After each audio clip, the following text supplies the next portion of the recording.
शब्द, मन आणि प्रेम, शुभ क्रिया, love story. Live in relationship love story आहे पार्ट 306.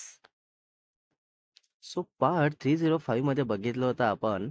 शुभ घरून जेवण करून फ्लॅटवर येतो आणि क्रियाच्या आठवणीतच असतो आणि आपलं काम करतो थोडा वेळ.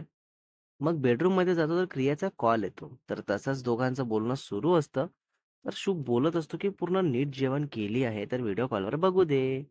तर क्रिया नकार देते.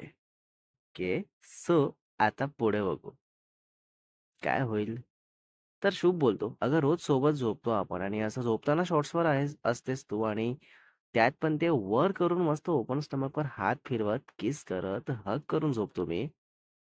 सो तुझ्या पूर्ण बॉडीचा अंदाज आहे मला. खाऊन असल्यावर काय चेंज असतं आणि खाऊन नसताना कसं असतं सगळं माहिती आहे. तर क्रिया बोलते, जस्ट शट अप. एवढा डिटेल एक्सप्लेन करायला नव्हतं सांगितलं मी. आणि चल झोप आता. तर शुभ बोलतो, अच्छा डिटेल एक्सप्लेन केलं म्हणून काही झालं का कुठे? आय मीन असं टच फील झालं का? बोल ना बेबी. आणि आय नो झालंच असेल, पण नक्की कुठे? सांग, सांग प्लीज, कुठे झालं? काय झालं? हां? तर क्रिया ब्लशिंग स्माइल करत तसंच व्हिडिओ कॉल करते शुभला. तर शुभ रिसीव्ह करताच बोलतो, की "बापरे! एवढं फील झालं, की तुला विचारताच कॉल करावं लागलं. सो सॉरी बेबी, पण खरंच गं, मला आयडियाच नव्हती काही आणि आता काही नाही करता येणार ना, बिकॉज तू खूप लांब आहेस." तर क्रिया बोलते, "शुभ प्लीज थांबशील का थोडं? काय झालंय तुझं कंटिन्यू? किती बोलत आहेस तू?" आणि मला फील झाल्यानंतर काहीतरी केलंच पाहिजे असं काही नाहीये. जस्ट तुला बघितलं तरी शांत वाटतं मला. तुला मीन्स तुझ्या फेसला, ओके? तर शुभ बोलतो, की "चल गं, तू इतक्या लगेच शांत होणारी नाहीये लाइक फेस वगैरे बघून. तुला मी पूर्ण प्रॉपर असा शर्टलेस हवा असतो. बरोबर ना?" रिया बोलते, "हां का? ठीक आहे, काढ मग टी-शर्ट." शुभ तसाच फोन बाजूला ठेवून टी-शर्ट काढतो आणि तसंच क्रिया बघताच मस्त किस करू लागते आणि एकदम फील करून बघू लागते एकसारखी, अगदी काहीही न बोलता. तर शुभ पण तसंच बघत बोलतो, "येऊ का बेबी? 2 तासात पोहोचतो ना?" तर क्रिया बोलते, "शट अप. तुला कधी काहीही सुचतं, हो ना? बरं चल झोपू आता, कारण खूप उशीर झालाय आणि हां, सकाळी मी कॉल करते तसं उठशील. रोजच्या वेळेतच कॉल करते, सो उठल्या-उठल्या चिडायचा नाही. नाहीतर देते एक कानाखाली." तर शुभ बोलतो, की "हो गं, ठीक आहे." आणि टी-शर्ट वर कर थोडी. रोजच्या जागी किस करू दे मला, मगच झोप येईल. तर क्रिया बोलते, "नाही नको, चल झोप शांत असंच." हं. तर शुभ बोलतो, "तुझ्या एका शब्दावर टी-शर्ट बाजूला झाली माझ्या आणि तुला वर करायला प्रॉब्लेम आहे? लवकर कर, नाहीतर पूर्ण काढायला सांगणार." तर क्रिया बोलते, "हां, जसं तू सांगणार आणि मी करणारच ना." तर क्रिया तसंच थोडी वर करते टी-शर्ट आणि शुभ मस्त वेड्यासारखा किस करू लागतो. तर असं बघताच क्रियाला फील व्हायला लागतं. तर तसंच किस करते आणि शुभला बघते आणि मग तसंच टी-शर्ट नीट करते आणि शुभ पण विअर करतो आणि मग तसंच दोघे मस्त शुभरात्री विश करून, किस करून, लव्ह यू बोलून निवांत झोपी जातात. नेक्स्ट डे सकाळी 7 वाजता क्रिया रूममध्ये झोपूनच असते. तर क्रियाची मम्मा जातात उठवायला, तर क्रियाला झोपलेली बघून मस्त जवळ बसतात, छान डोक्यावरून हात फिरवतात. तर क्रियाला जाग येते. तर तसंच आपल्या मम्माला बघताच हात पकडून जवळ बसवते आणि मांडीवर डोकं ठेवत बोलते, की "मम्मा, थांब थोडा वेळ, बस असंच. मला झोपू दे शांत तुझ्या गोदीमध्ये." तर ते हो बोलत छान डोक्यावरून हात फिरवत बोलतात, की "बापरे! आज किती दिवसांनी अशी माझ्या मांडीवर डोकं ठेवून झोपली गं तू?" तर क्रिया तसंच डोळे बंद करूनच बोलते, की "दिवसांनी नाही गं मम्मा, कितीतरी मंथ्सने बोल." तर त्या हो बोलतच असतात, तर तिथे क्रियाचे पप्पा येतात. Family talk. क्रियाचे पप्पा असं बघताच बोलतात, की "बापरे! आज चक्क मुलीचे जरा जास्तच हट्ट पुरवणं सुरू आहे. काय कारण काय आहे नक्की हां?" तर क्रियाची मम्मा बोलतात, "हो मग, इतक्या मंथ्सने येते ती घरी, तर हट्ट पुरवायला नको का? जगासमोर कितीही मोठी झाली, तरी माझी लाडकी छोटीशी बेबीच आहे ती आणि नेहमी राहील." तर ते बोलतात का, "बरं ठीक आहे. चालू दे तुमचं. मी येतो थोडं बाहेरून आणि क्रिया, बेटा तुला काही हवं आहे का? रोज घरचा नाश्ता करून करून बोर झाली असेल ना? आज बाहेरून मस्त नाश्ता घेऊन येतो." उठून छान फ्रेश होऊन रेडी राहा सगळे, ओके? तर क्रिया सांगते काय हवं ते. मग तसंच ते चालले जातात. क्रिया पण उठते आणि तसंच फोन घेऊन शुभला मॉर्निंग विश करते आणि फ्रेश होऊन हॉलमध्ये बसते सर्वांसोबत, लाईक आपल्या मम्मासोबत आणि पंकुडीसोबत. तर काही वेळाने क्रियाचे पप्पा सर्वांसाठी मस्त बाहेरून नाश्ता घेऊन येतात. देन सगळे मस्त बसतात, नाश्ता करतात, गप्पा मारतात आणि इकडे शुभ आरामात 9:30ला झोपून उठतो आणि बाजूला क्रिया नसते, तर तसंच फोन घेतो मेसेज बघतो आणि रिप्लाय करून देतो उठलो असं. आणि मग पिलोला हग करून तसंच थोड्या वेळ लेटून राहतो.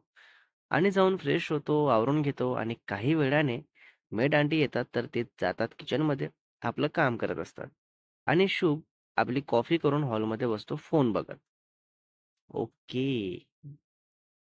आणि मग शुभ तसंच काही वेळाने अंघोळ करून आपलं काम करत बसतो. आणि क्रिया पण नाश्ता करून गप्पा मारून झाल्यानंतर अंघोळीला जाते आणि बसते टीव्ही बघत हॉलमध्ये. तर क्रियाचे पप्पा ऑफिसला जायला निघत असतात.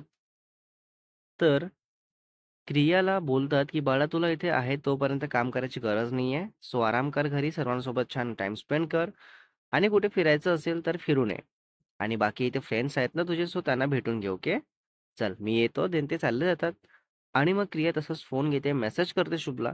तर शुभ कामात असल्यामुळे लेट रिप्लाय करतो. तर क्रिया बोलते, "माझं वेट करत नव्हता वाटतं, म्हणून लक्ष नाही ना फोनकडे." तर शुभ बोलतो, "अगं असं नाही गं बेबी. लक्ष होतं, पण थोडं जास्तच किचकट काम होतं म्हणून जरा जास्तच लक्ष देऊन करत होतो. बाकी तू सांग, काय करताय? सकाळपासून काय-काय केली? कसं चाललंय सर्व? काय बोलतायत घरचे?" तर क्रिया सांगते, की "सकाळी मला मम्मा उठवायला आली, मग तिच्या गोदीमध्ये डोकं ठेवून झोपली थोडा वेळ. देन पप्पा आले, थोडं असंच बोलणं झालं. मग ते बाहेर गेले, तर बाहेरून नाश्ता घेऊन आले. सगळे गप्पा मारत नाश्ता केले. मग आता ऑफिसला जाताना बोलले, की मला काम करू नको.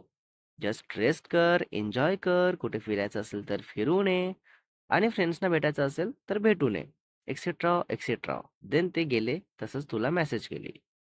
ओह! अच्छा. तर शुभ बोलतो, "मग काय प्लॅन आहे तुझा?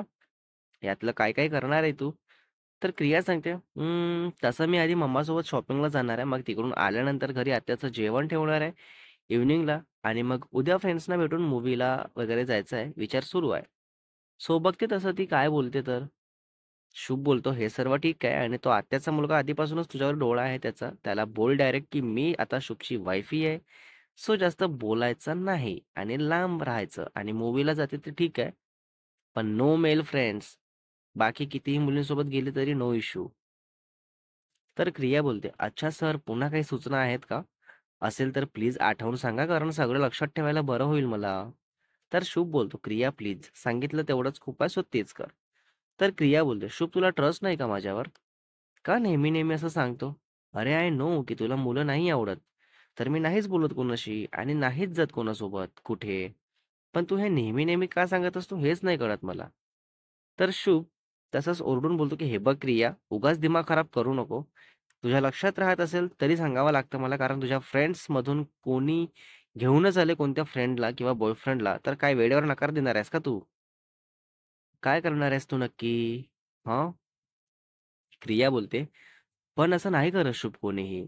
आमचं बोलताना क्लिअर असतं, की तुम्ही आणि ही, ती असं जाऊ. बस यावर कोणाला घेऊन जायचं असतं किंवा असेल तर ते डायरेक्ट बोलणार ना, की "अगं माझा फ्रेंड आहे किंवा माझा बॉयफ्रेंड आहे." तर त्यावेळेस मी सांगूच शकते, की "नाही गं, मग मी नाही येणार. That's it." तर शुभ बोलतो, "हां, मग एवढं क्लिअर असतं हे आधी सांगायचं होतं तू मला. आता सगळं बोलून झाल्यावर आणि असं टोन चेंज झाल्यावर सांगून काय फायदा?" तर क्रिया बोलते, "तुझं बोलणं आणि तुझं टोन चेंज सगळ्या गोष्टी अशा एकदम इन्स्टंट घडतात, लाइक 1 सेकंद ही पुरेसा असतो. कारण तुझं कोणत्याच गोष्टीवर काहीच कंट्रोल नाहीये, मग ती कुठलीही असो."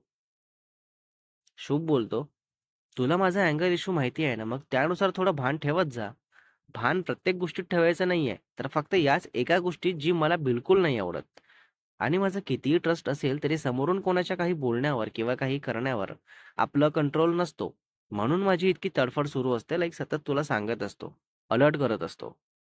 तर क्रिया बोलते, की "ठीक आहे, शांत होतो आता. मला हा टॉपिक वाढवायचा नाहीये. आता तू तू पण प्लीज ट्रस्ट आहे माझ्यावर हे बोलतो तसं तुझ्या वागण्यात पण ते दिसू दे ट्रस्ट. नेहमी-नेहमी मला असं वॉर्न केलेलं नाही आवडत. प्लीज समजून घे मला सुद्धा."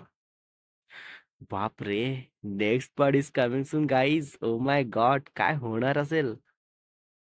पार्ट 307 मध्ये बघितलं होतं आपण. ह्यावर शुभ काय बोलतो, कसं रिएक्ट करतो आणि क्रिया ऐकून शांत बसते, की सेम त्याच टोनमध्ये रिएक्ट करते आणि स्टोरीमध्ये पुन्हा पुढे काय-काय बघायला मिळणार आहे, तेही बघू. सो रायटर एंड एडिटर शुभ वासेकर. अहो!